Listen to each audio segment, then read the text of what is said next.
You've been lied to, not deliberately, not maliciously, but lied to nonetheless. Every time you've looked up at the night sky, every time you've imagined the vastness of space stretching endlessly beyond the stars, every time you've pictured time as an arrow flying forward from past to future, you've been seeing an illusion. The universe isn't what you think it is. Space isn't empty. Time isn't a river flowing in one direction. And the relationship between them? It's so strange, so fundamentally alien to human intuition, that even now, as you read these words, your mind is preparing to reject what you're about to learn. Here's the first crack in everything you believe. Time and space are not separate things. They never were. You don't live in space, and you don't move through time. You exist within space-time. A single unified fabric that bends, stretches, and warps in ways that would make your ancestors question their sanity. Right now, as you sit wherever you are, you're not just occupying a position in space.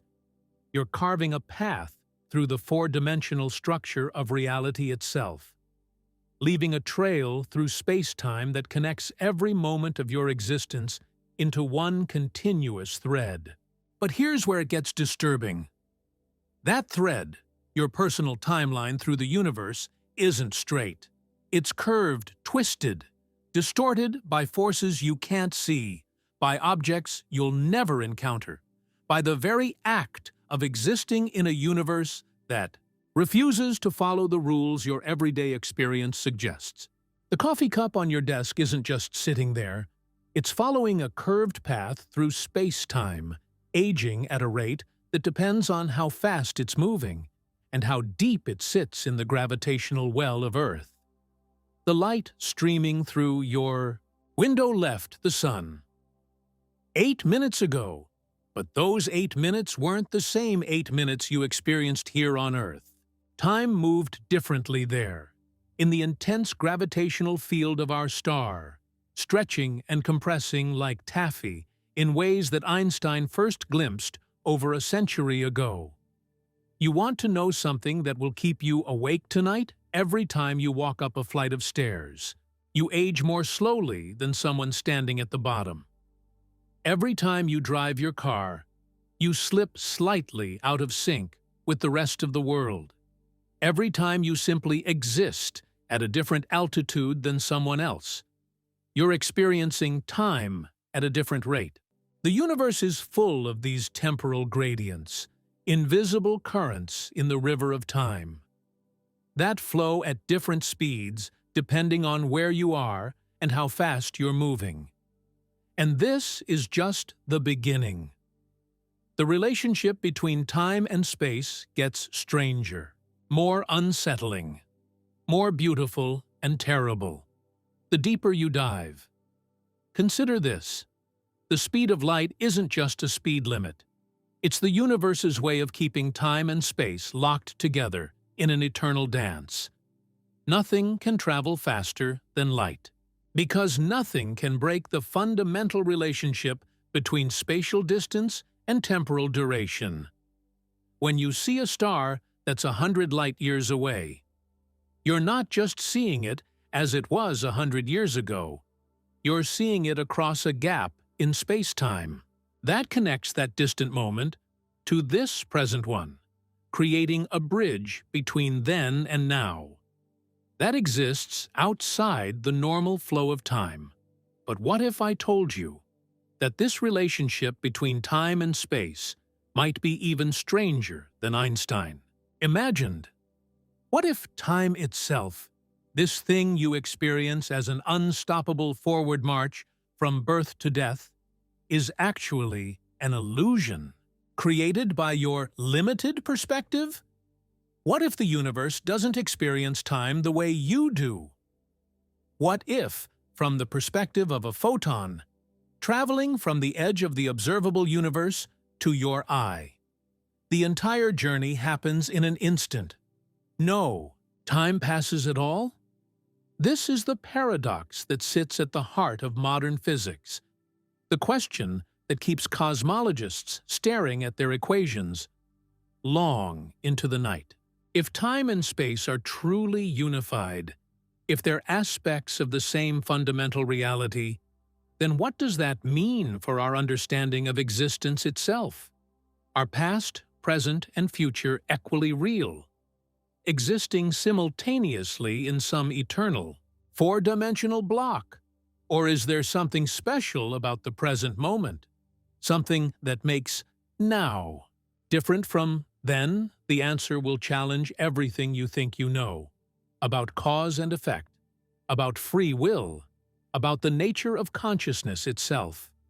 Because if time and space are unified, if they're woven together into a single fabric, that can be stretched and compressed and twisted, then the universe might be far stranger and far more wonderful than you've ever imagined.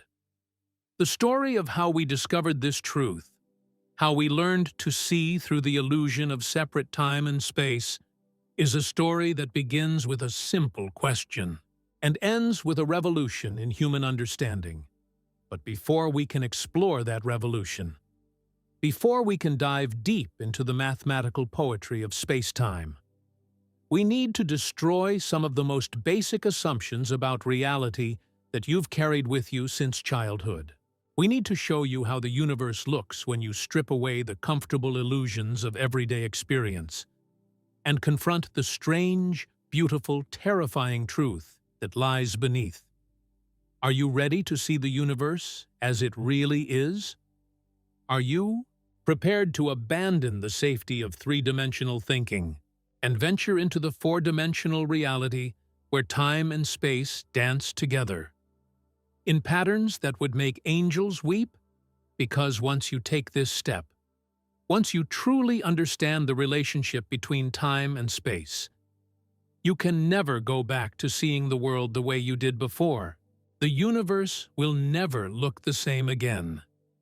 Picture yourself floating in the deepest ocean imaginable. Not water, but something far more fundamental. This ocean has no surface, no bottom, no shores. It stretches infinitely in directions your mind cannot grasp, and every ripple that passes through it carries the weight of stars, the momentum of galaxies, the very heartbeat of existence itself.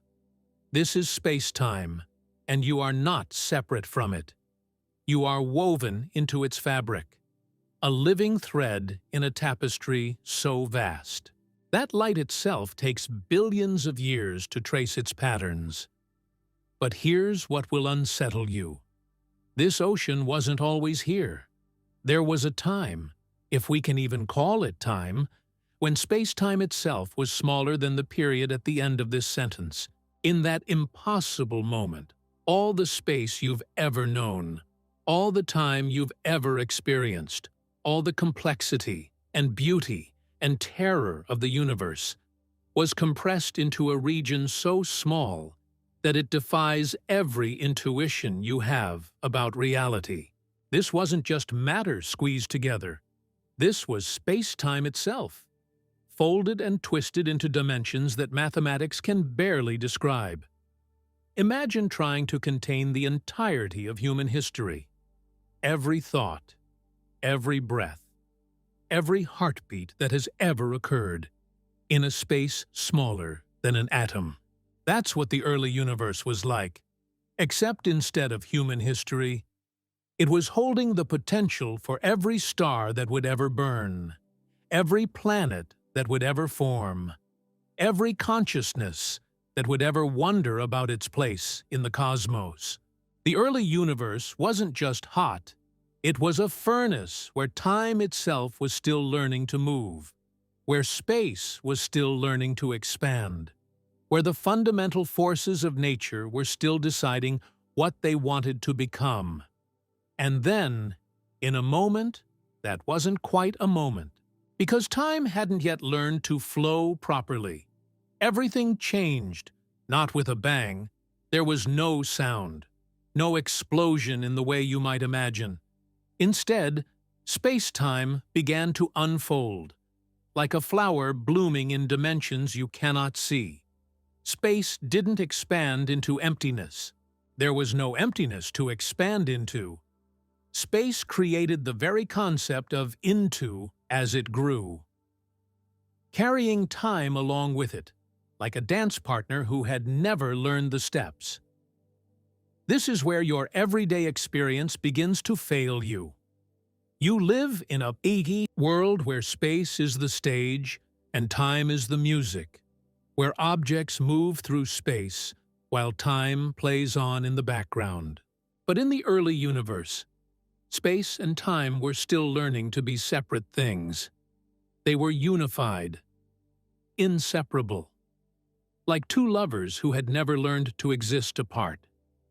As the universe expanded, as space-time unfolded into the vast cosmic arena we know today, it wasn't just creating room for stars and galaxies. It was creating the very possibility of before and after, of here and there, of cause and effect. Think about what this means for everything you believe about existence. When you look up at the night sky and see stars scattered across the darkness, you're not just seeing objects in space. You're seeing the fossil record of space-time itself, the remnants of that ancient unfolding, still playing out across billions of years. Every photon that reaches your eye has traveled not just through space, but through the evolving fabric of space-time, carrying with it the memory of conditions that existed when the universe was young and strange and wonderful in ways that would break your heart to truly understand. But here's the contradiction that keeps cosmologists awake at night. If the universe emerged from a point smaller than an atom, if space-time itself was once compressed into impossible dimensions, then what came before? You might think this is a simple question, but it's actually meaningless in the most beautiful way possible. Before implies time, and time didn't exist before space-time began. It's like asking, what's north of the North Pole? The question itself assumes something that isn't there, yet this impossible beginning has left its fingerprints everywhere.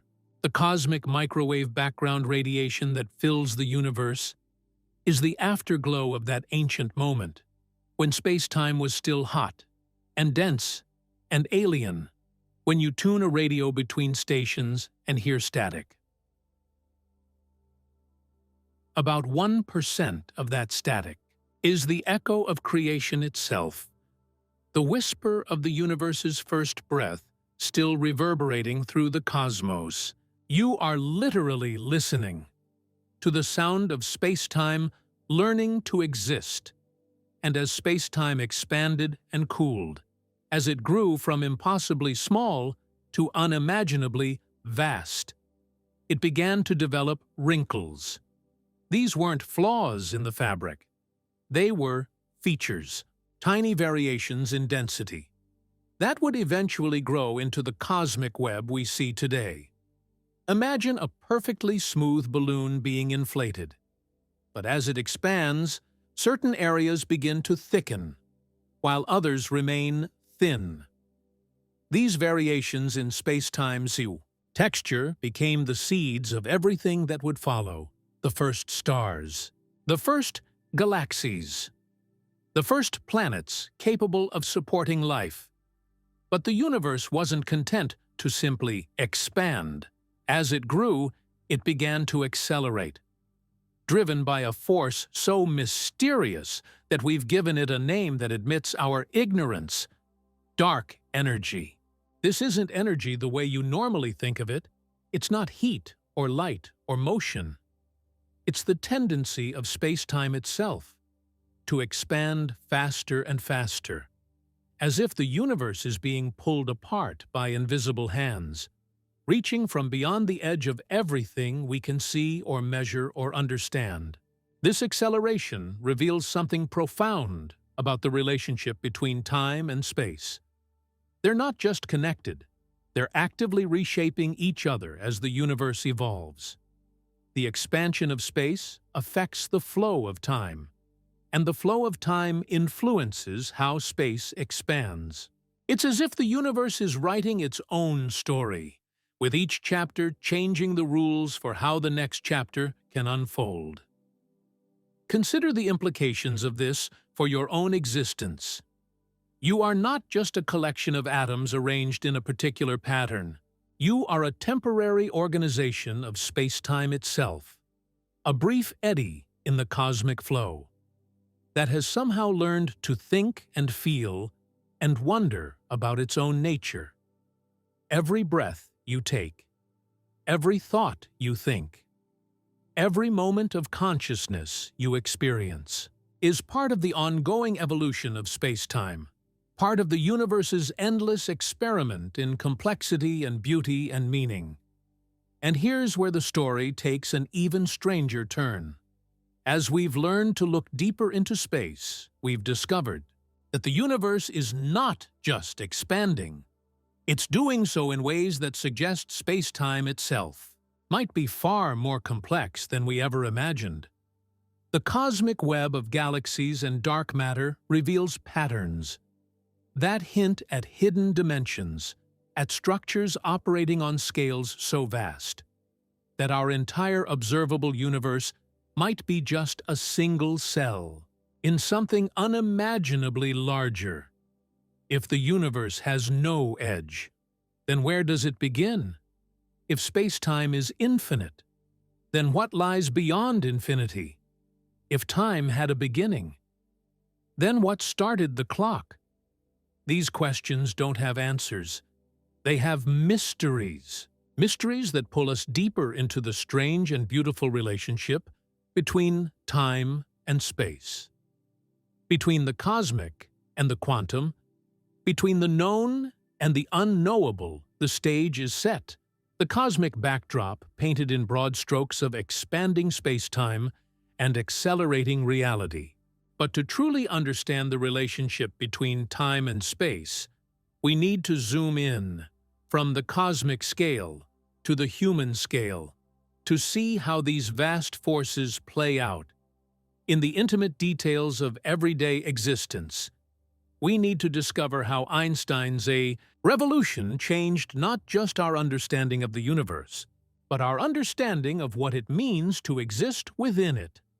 Einstein didn't just discover a new law of physics. He ripped away the curtain hiding the universe's deepest secret.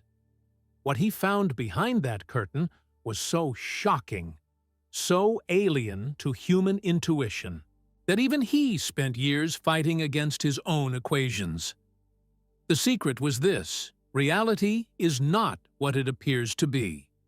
Time is not a river flowing from past to future. Space is not an empty stage where cosmic dramas unfold. Instead, time and space are actors in their own play, bending and twisting and performing in ways that would make Shakespeare weep with envy. Imagine reality as a vast film reel, stretching infinitely in all directions. Every moment that has ever existed, every moment that will ever exist, every possible moment that could exist, they're all there, frozen like individual frames in an eternal movie. Your birth, your death, the formation of the first stars, the heat-death of the universe. All of it exists simultaneously on this cosmic film reel. What you call now is simply the frame your consciousness happens to be illuminating at this particular instant. The past isn't gone, it's just a few frames behind you. The future isn't coming, it's already waiting. A few frames ahead. This is the block universe theory, and it's one of the most beautiful and terrifying ideas in all of physics. If it's true, and the mathematics strongly suggest it is. Then free will might be an illusion. Your choices aren't creating the future. They're revealing a future that already exists, carved into the structure of space-time itself. Like words etched in stone, every decision you think you're making freely was written into the cosmic script before the first star began to burn. But Einstein's revelations went deeper than this temporal vertigo. He discovered that space and time aren't just unified, they're elastic. Imagine stretching a rubber sheet in all directions until it's perfectly flat. Now place a bowling ball in the center. The sheet curves, creating a depression that extends outward from the ball. This is what mass does to space-time. Every object with mass, every star, every planet, every atom in your body, creates a curvature in the fabric of reality itself. And here's where it gets truly mind-bending. This curvature is what we experience as gravity. When you drop a stone, it doesn't fall because the Earth is pulling it downward. It falls because the Earth's mass has curved space-time in such a way that the stone is simply following the straightest possible path through that curved geometry. The stone thinks it's traveling in a straight line, but space-time itself is bent. So the straight line curves downward toward the Earth's center. This means that every step you take, every breath you draw, every heartbeat that keeps you alive, is actually you following geodesics, the straightest possible paths through curved space-time. You're not moving through space. You're surfing along the warped geometry of reality itself. And the more massive an object, the more dramatically it curves space-time. Near a black hole, space-time becomes so severely warped that it creates a funnel so steep that nothing, not even light, can climb back out once it falls past the event horizon. But black holes reveal something even stranger about the relationship between time and space. As you approach a black hole, time begins to slow down. Relative to observers far away, to someone watching from a safe distance, you would appear to move more and more slowly. As you approach the event horizon, your image growing redder and fainter, until you seem to freeze at the boundary between known and unknown. But from your perspective, time would continue flowing normally, even as you crossed the event horizon and plunged toward the singularity at the black hole's center. This is time dilation, and it's not just a curiosity of extreme physics. It's happening all around you, all the time. The GPS satellites orbiting Earth experience time differently than you do on the surface. They're moving faster, so special relativity makes their clocks run slower. But they're also higher up in Earth's gravitational field, so general relativity makes their clocks run faster. The two effects partially cancel each other out, but not completely. Without accounting for these relativistic effects, GPS would be off by miles within hours of being activated. Consider what this means for your daily existence. Every time you climb a mountain, you age slightly faster than someone at sea level. Every time you drive on the highway, you age slightly slower than someone standing still. Every time you simply exist in a different gravitational field than someone else, you're experiencing time at a different rate. The universe is full of these temporal gradients, invisible currents in the river of time, that flow at different speeds depending on where you are and how fast you're moving. And this is just the beginning of spacetime's strangeness. Einstein's equations predict the existence of gravitational waves, ripples in spacetime itself, that propagate outward from accelerating masses at the speed of light. when two black holes spiral into each other and merge. They create distortions in spacetime that stretch and compress the very fabric of reality as they pass through.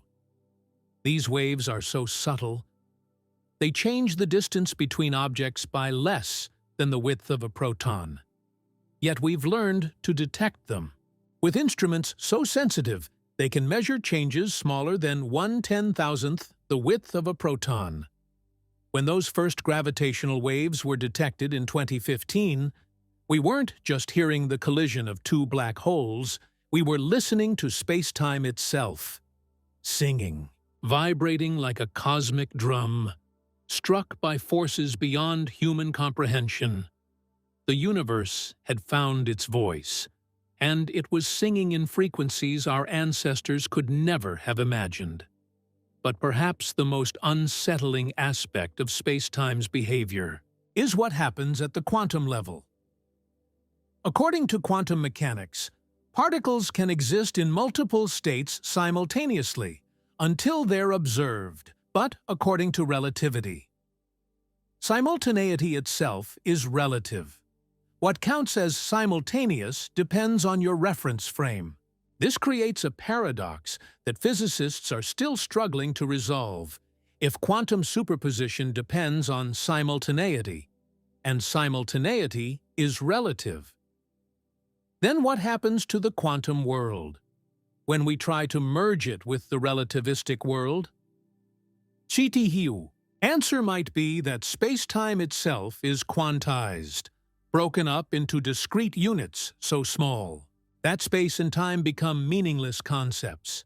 At the Planck scale, distances smaller than 10⁻⁵ meters, times shorter than 10⁻⁴ seconds, the smooth fabric of space-time might dissolve into a foam of quantum fluctuations, a seething cauldron of virtual particles and miniature black holes, appearing and disappearing in timescales so brief that causality itself becomes uncertain.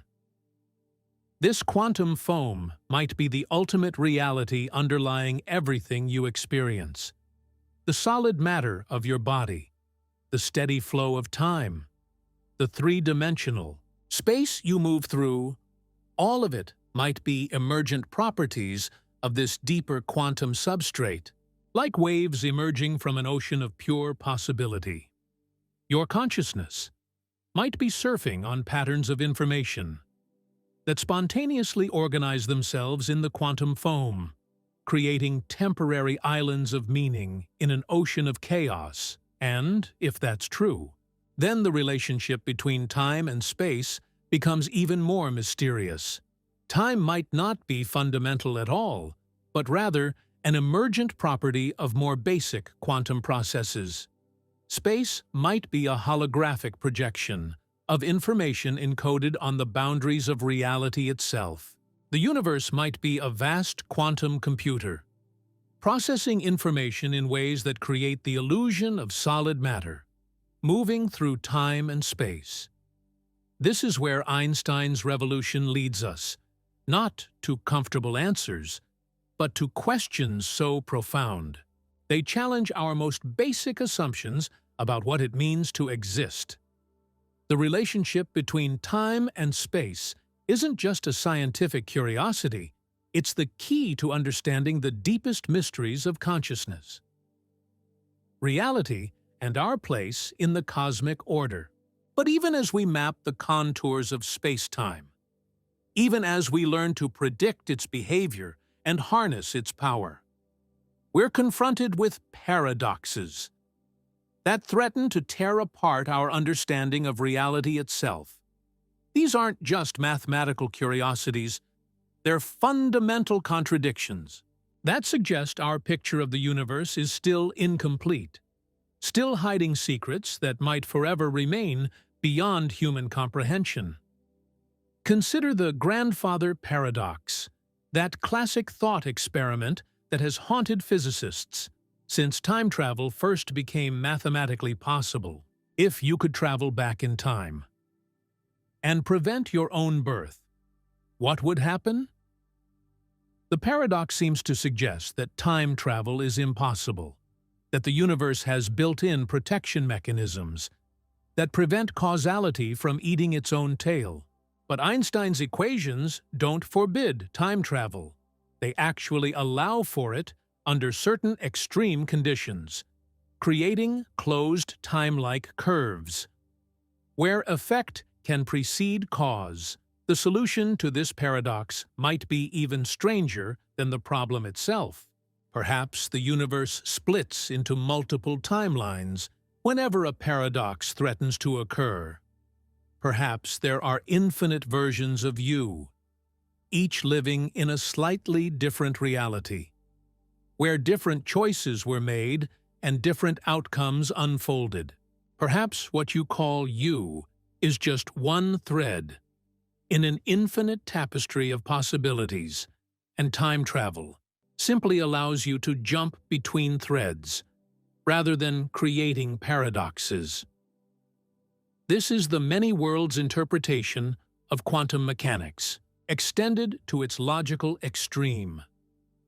Every quantum measurement, every random event, every choice that could go either way, spawns new universes where all possible outcomes are realized. The universe you inhabit is just one branch of an infinite tree of possibility, and consciousness is the mechanism that selects which branch you experience as real. But this raises an even deeper question. If infinite universes exist, if every possible version of reality is equally real, then what makes your particular universe special? Why do you experience this specific timeline, rather than one of the countless others? The answer might be that you don't, that there are infinite versions of you, each convinced that their particular universe is the real one, each unaware of the vast multiverse of possibilities that surrounds them. This multiverse theory isn't just science fiction. It's a serious attempt to resolve the deepest mysteries of quantum mechanics and cosmology. The fine-tuning problem, for instance, asks why the fundamental constants of physics are so perfectly calibrated to allow for the existence of stars, planets, and life. If the strength of gravity were slightly different, if the mass of the electron were slightly larger, if the nuclear forces were slightly weaker, the universe would be a sterile wasteland where nothing interesting could ever happen. The multiverse provides an elegant solution. Perhaps there are infinite universes with different values for these constants, and we inevitably find ourselves in one of the rare universes, where the constants are just right for our existence. It's PP. Not that the universe was designed for us, it's that we can only exist in universes that are capable of supporting our existence. The vast majority of universes might be empty, lifeless, boring places where nothing ever happens, but we'll never see them, because we can't exist in them. But the multiverse theory creates its own paradoxes. If infinite universes exist, then everything that can happen will happen. Somewhere in the multiverse, there are universes where you're a king, universes where you're a peasant, universes where you never existed at all. There are universes where the laws of physics are different, where time flows backward, where space has 17 dimensions instead of 3. The multiverse contains every possible story, every possible outcome, every possible version of reality. This leads to the measure problem. If everything happens somewhere in the multiverse, how do we make predictions about what's likely to happen in our particular universe? If there are infinite universes where you win the lottery and infinite universes where you don't, what are the odds that you'll win in this universe? The mathematics of infinity makes these questions meaningless suggesting that the multiverse theory might be scientifically useless, even if it's philosophically profound. Meanwhile, other physicists are wrestling with paradoxes that emerge from the relationship between quantum mechanics and general relativity. The information paradox, for instance, asks what happens to information that falls into a black hole. According to quantum mechanics, information can never be destroyed. It can only be scrambled or hidden.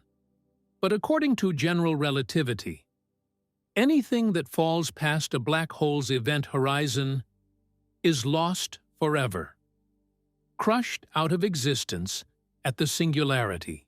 Stephen Hawking's discovery that black holes emit radiation made this paradox even more acute. If black holes slowly evaporate by emitting Hawking radiation, and if this radiation is purely random, then the information that fell into the black hole is lost forever.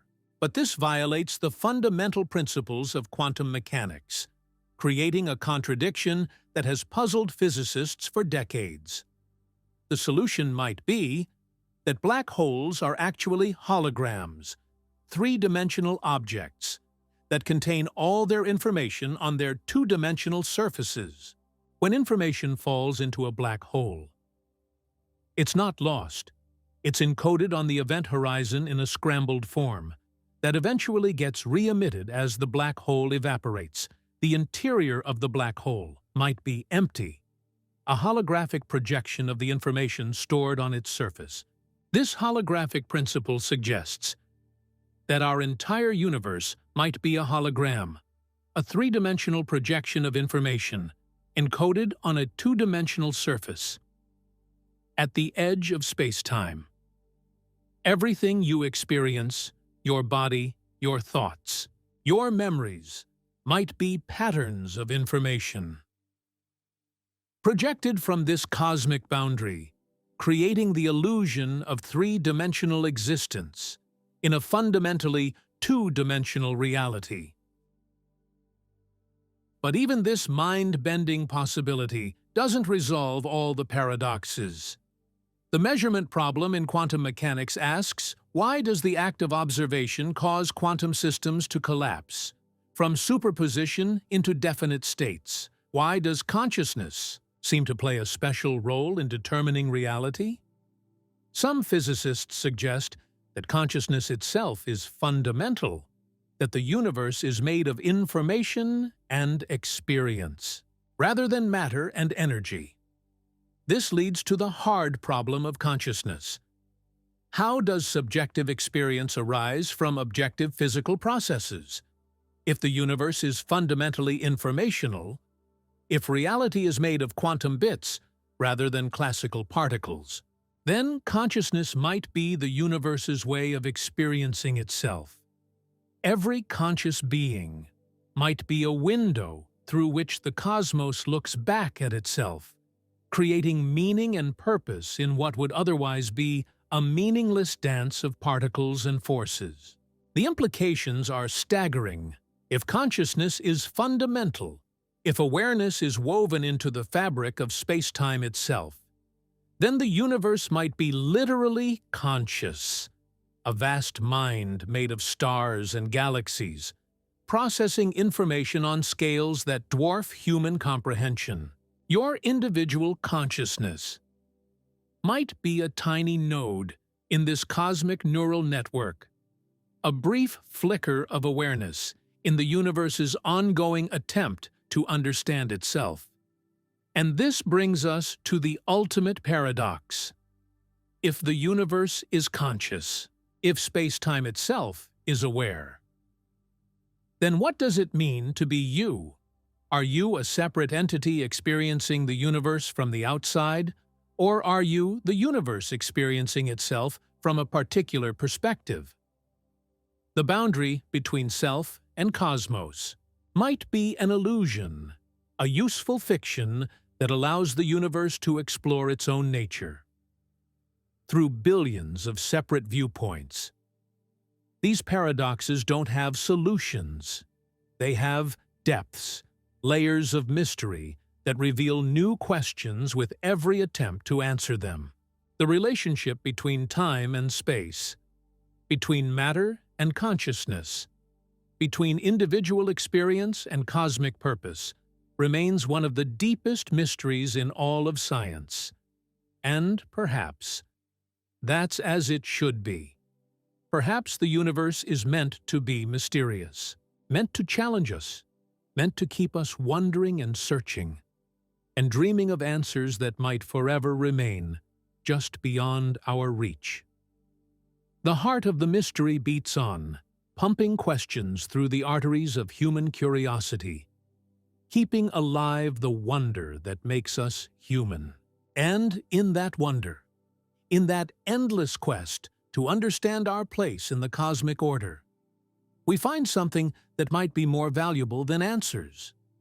We find the courage to keep asking questions, to keep pushing against the boundaries of the known, to keep reaching for truths that might transform our understanding of what it means to exist in this strange and beautiful universe. Stop. Stop reading for a moment and feel your heartbeat. Feel the blood pulsing through your veins, the AIR moving in and out of your lungs, the weight of your body pressing against whatever surface supports you. This is what it feels like to be alive, in this moment, in this particular arrangement of atoms, in this specific configuration of space-time. But what if I told you that this moment, this exact moment, has already happened infinite times before? What if every breath you've ever taken, every word you've ever spoken, every tear you've ever shed, has been repeated endlessly across the vast expanse of eternity? If time is an illusion, if past and future exist simultaneously in the block universe, then everything you've ever done, everything you've ever felt, everything you've ever been, is frozen forever in the crystalline structure of space-time. Your first kiss, your deepest fear, your most secret shame, all of it exists eternally, playing out again and again in the cosmic theater, where you are both actor and audience, performer and witness to your own existence. But it gets worse.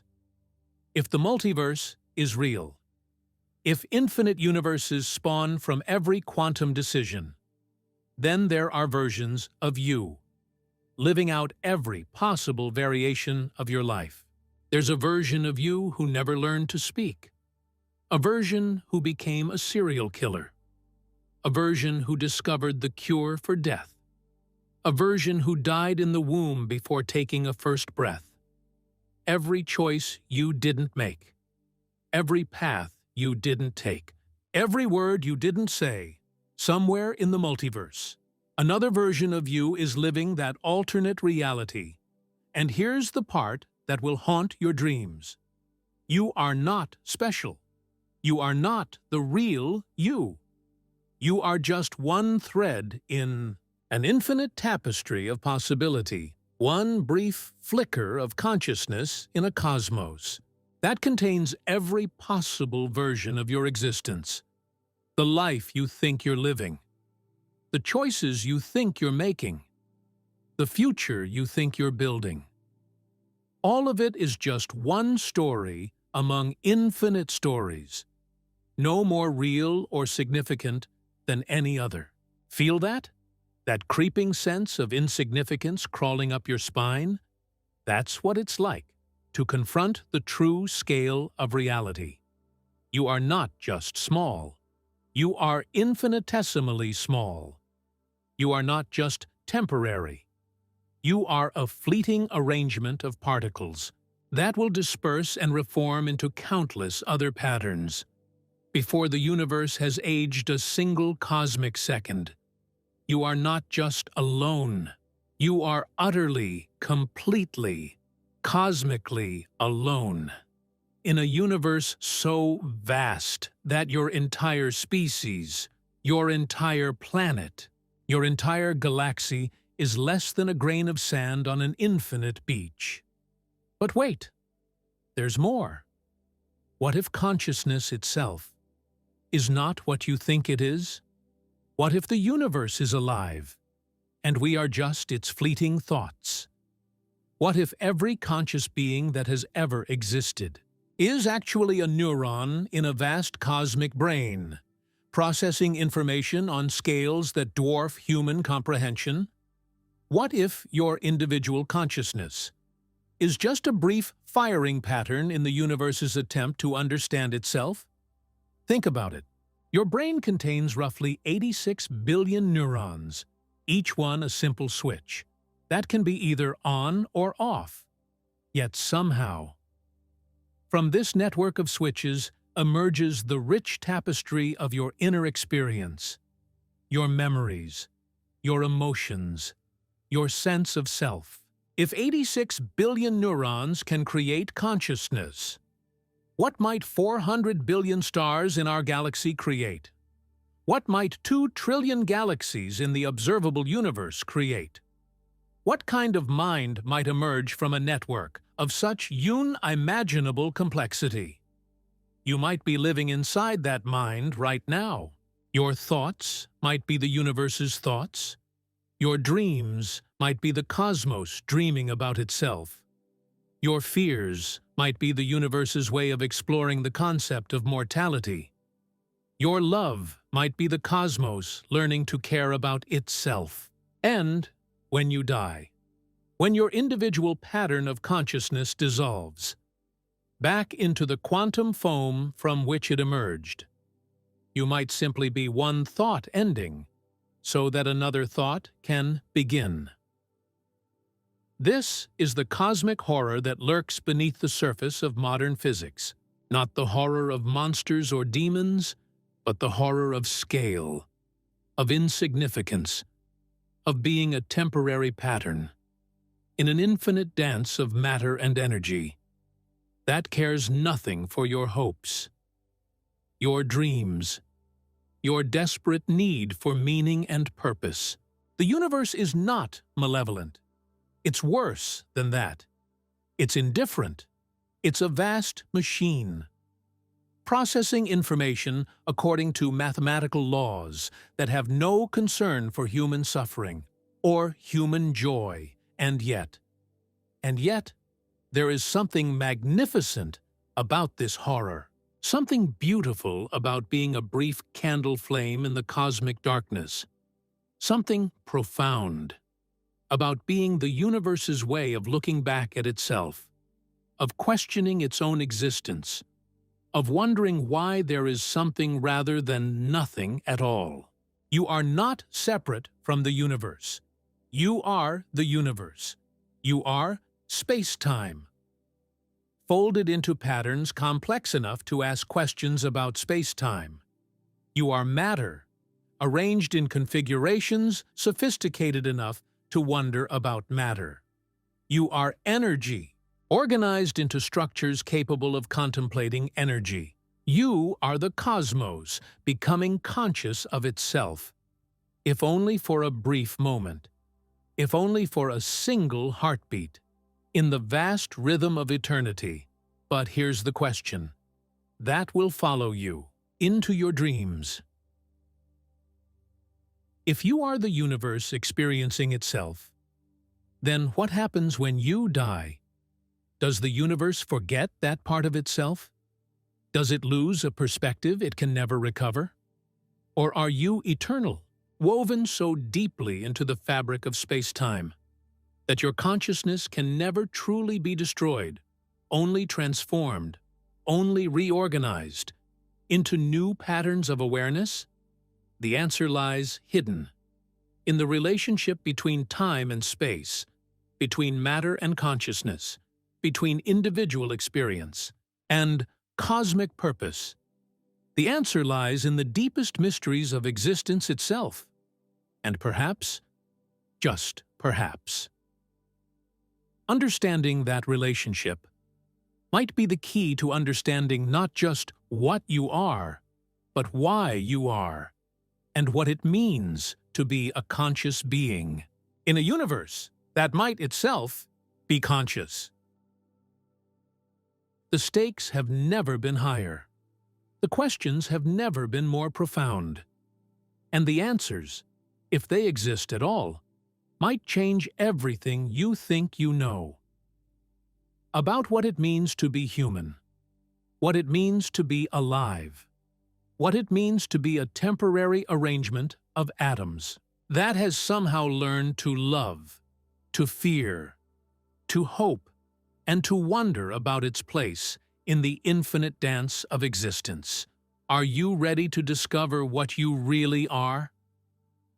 Here it is, the moment you've been waiting for, the revelation that will shatter everything you thought you knew about time, space, and your place in the cosmic order. But I need you to understand something first. What I'm about to tell you isn't comfort. It isn't salvation. It's something far stranger and far more beautiful than either hope or despair. It's the truth about what the universe really is and what that means for every moment of consciousness you've ever experienced. Picture this. You're standing on the edge of a cliff, looking out at an ocean that stretches beyond the horizon. But this isn't water. It's time itself, flowing in currents you can't see, creating whirlpools and eddies of causality that stretch across billions of years. Now, zoom out, keep zooming out, until that entire ocean becomes a single drop of water. Keep zooming until that drop becomes part of a vast cosmic sea, an infinite expanse of temporal oceans, each one containing entire universes, entire histories, entire possibilities. Now, zoom out again, and again, and again, until even that infinite sea becomes a tiny point of light, in something unimaginably larger. Keep going, until you realize that everything you've ever called reality, every star, every galaxy, every moment of time, is just a quantum fluctuation in something so vast that your mind cannot contain it. A brief bubble of organized energy in an ocean of pure potential that has no beginning and no end. This is the true relationship between time and space. They are not the fundamental building blocks of reality. They are emergent properties of something deeper, something that exists beyond dimensions, beyond causality, beyond the very concepts of existence and non-existence. The universe you live in, with its 13.8 billion-year history, its hundreds of billions of galaxies, its intricate dance of dark matter and dark energy, all of it is just a single moment in the life of something immeasurably larger. But here's the twist. That will haunt you for the rest of your days. That something might already be dead. What if the universe, as we know it, is nothing more than the death cry of a cosmic entity so vast that its final moments stretch across billions of years? What if the Big Bang wasn't the beginning of everything, but the moment when something unimaginable died, and we are simply experiencing the echoes of its last breath? What if every star that has ever burned, every planet that has ever formed, every consciousness that has ever awakened, is just a spark in the dying embers of a cosmic mind that ceased to exist before time itself began? The evidence is everywhere if you know how to look. The accelerating expansion of the universe, driven by dark energy that seems to push everything apart with ever-increasing force. The heat death that awaits us in the far future, when the last black holes evaporate and the universe becomes a cold, empty void, where nothing can ever happen again. The cosmic microwave background radiation that fills space, with the afterglow of creation, or perhaps the afterglow of destruction. But even this cosmic death is not the end of the story. Because in a universe where time and space are illusions, where consciousness might be fundamental, where information can never truly be destroyed, death itself might be just another kind of transformation. The cosmic entity that died to create our universe might have scattered its consciousness across the infinite expanse of space-time, seeding every possible reality with fragments of its awareness. You might be one of those fragments. Every conscious being that has ever existed might be a shard of that original cosmic mind, experiencing reality from a limited perspective, slowly gathering information that will eventually coalesce back into something resembling the original consciousness. Every thought you think, every emotion you feel, every moment of awareness you experience might be that ancient entity remembering itself, piece by piece, across the vast expanse of space and time. And when the universe reaches heat death, when the last star burns out, and the final black hole evaporates, when entropy wins its ultimate victory, and nothing is left but empty space and random quantum fluctuations, that might be the moment when all those scattered fragments of consciousness reunite. That might be the moment when the cosmic entity awakens from the dream of being billions of separate beings and remembers what it truly is. But even this awakening might not be the end, because if consciousness is truly fundamental, if awareness is woven into the very fabric of reality, then that entity might choose to die again, to scatter itself once more across the infinite possibilities of existence, creating new universes, new realities, new opportunities for consciousness to explore itself through countless different perspectives.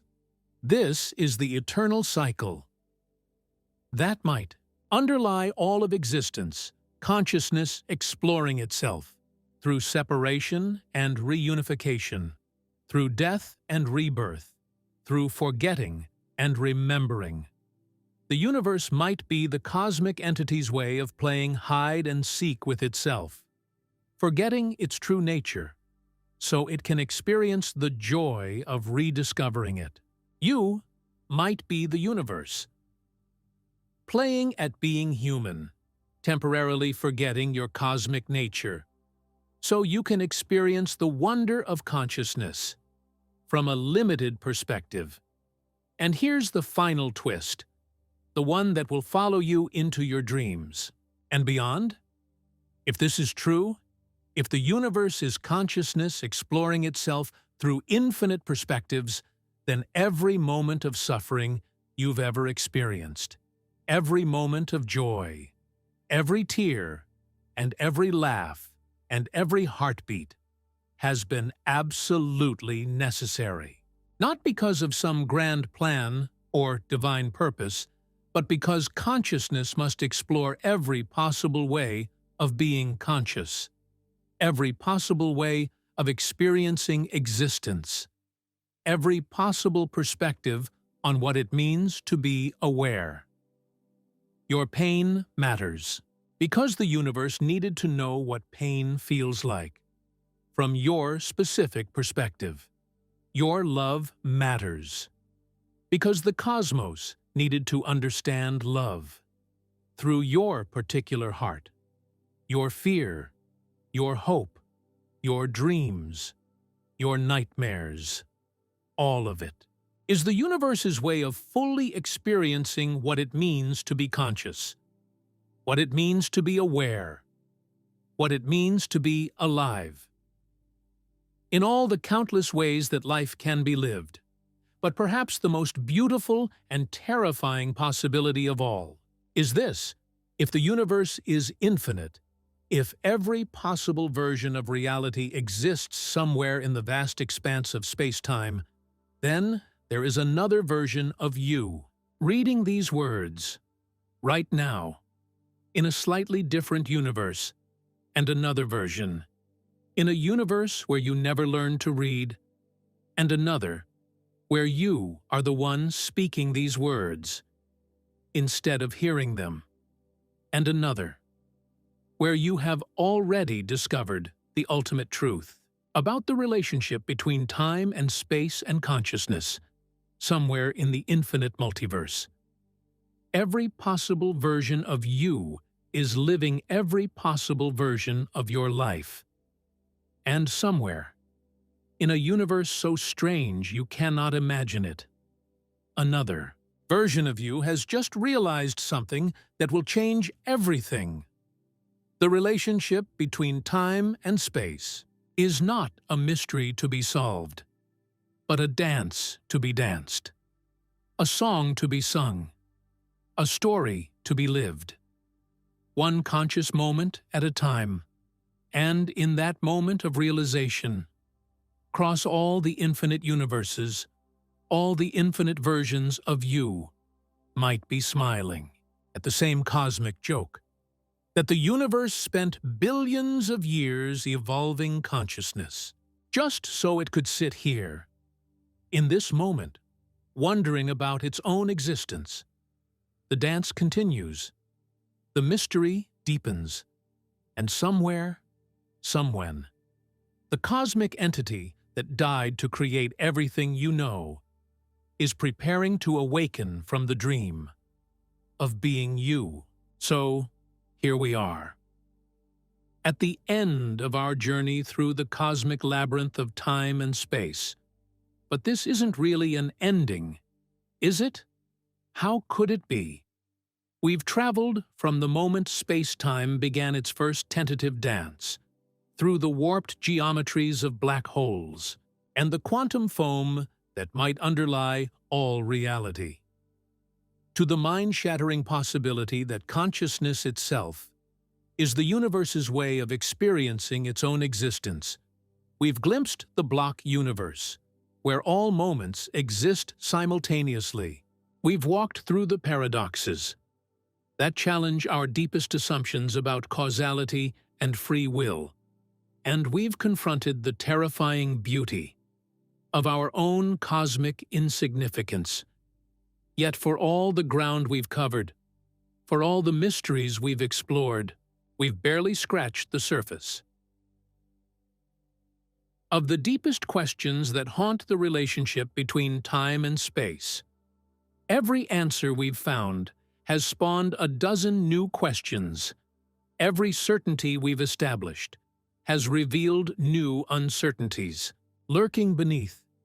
The more we learn about the universe, the more mysterious it becomes, as if reality itself is designed to stay forever just beyond our complete understanding. And perhaps that's exactly as it should be. Perhaps the universe is not meant to be solved like a puzzle, with a final, satisfying solution. Perhaps it's meant to be experienced, like a symphony that never ends, each movement revealing new melodies, new harmonies, new rhythms that build upon what came before, while hinting at movements yet to come. You are not just a listener to this cosmic symphony, you are an instrument within it, contributing your own unique voice to the vast chorus of existence. Think about what you've learned today. Think about how your perspective on reality has shifted, how your understanding of your place in the cosmos has evolved. When you woke up this morning, you probably thought of time as a river, flowing from past to future, of space as an empty stage, where cosmic dramas unfold. Now you know that time and space are dancers in their own performance, bending and stretching, creating the very choreography of existence. You know that the solid matter of your body is mostly empty space, held together by forces that defy common sense. You know that consciousness itself might be the universe's most profound creation, or perhaps its most fundamental property. But knowing these things intellectually is not the same as feeling them viscerally, not the same as letting them transform your daily experience of being alive. The real question is, what will you do with this knowledge? How will you live differently? Now that you know you're not separate from the universe, but an expression of it, how will you relate to other people? Now that you understand they might be other facets of the same cosmic consciousness that you are? How will you approach your problems, your dreams, your fears, your loves? Knowing that they're all part of the universe's ongoing exploration of what it means to be aware. These are not rhetorical questions. They demand answers, not from philosophers or physicists, but from you. The universe is not something happening to you. It's something you're participating in. Every choice you make, every thought you think, every moment of consciousness you experience is adding new information to the cosmic database of what it means to exist. You are not just observing the universe, you are helping to create it, moment by moment, choice by choice, breath by breath. And that brings us to the most important realization of all. The story of the universe is not finished. It's still being written, and you are one of the authors. The relationship between time and space is not a solved mystery, but an ongoing investigation, and every conscious being is a researcher. In the most important experiment ever conducted, the experiment of existence itself, the questions we've explored today will continue to evolve as our understanding deepens. New discoveries await us at the edges of the known.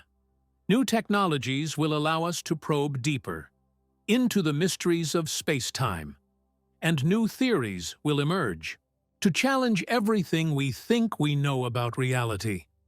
Perhaps we'll discover that time really is an illusion, that consciousness is fundamental, that the multiverse is real.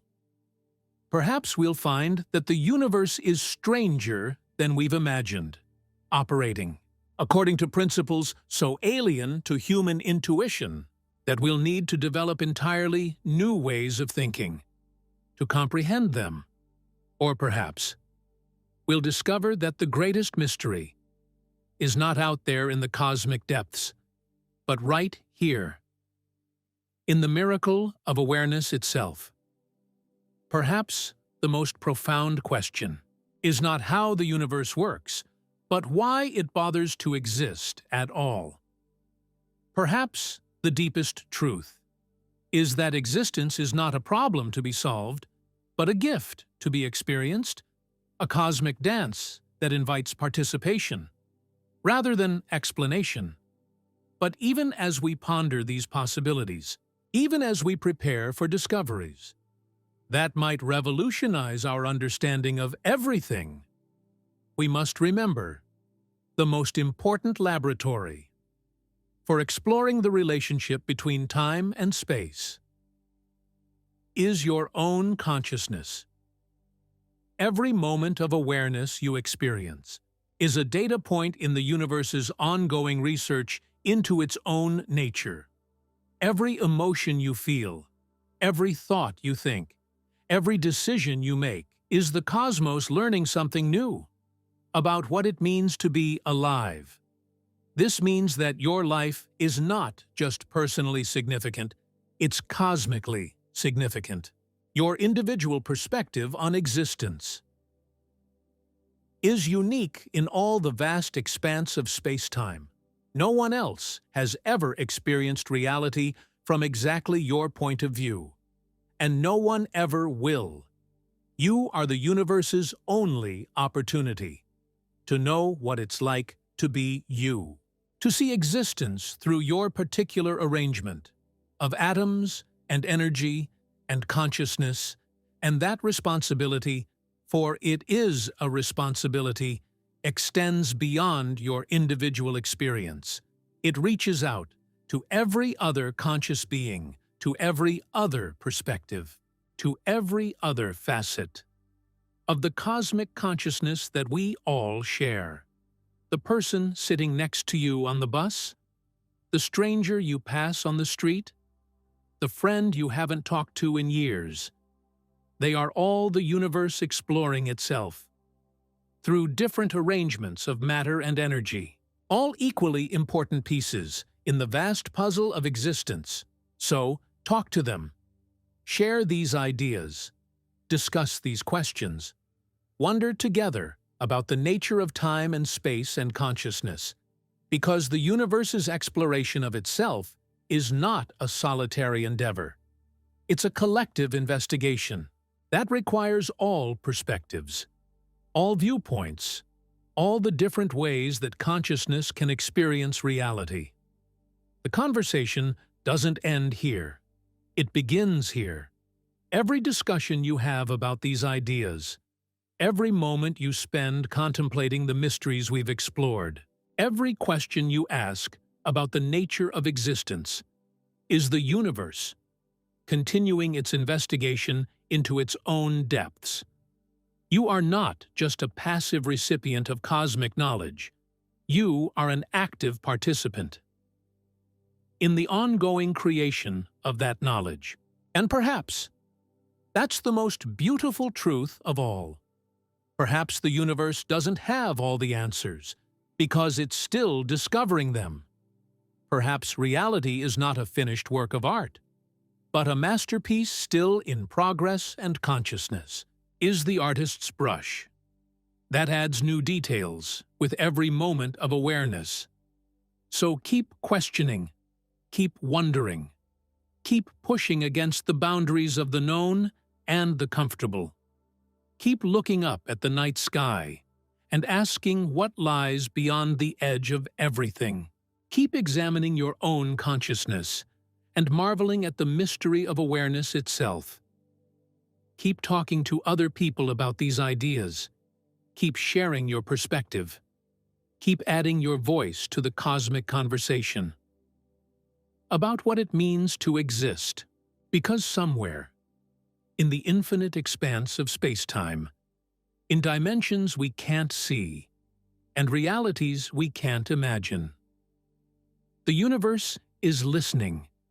It's listening to every thought, feeling every emotion, experiencing every moment of consciousness, as if for the first time, and it's waiting, patiently, eternally, to see what you'll discover next about the strange and beautiful dance between time and space and awareness.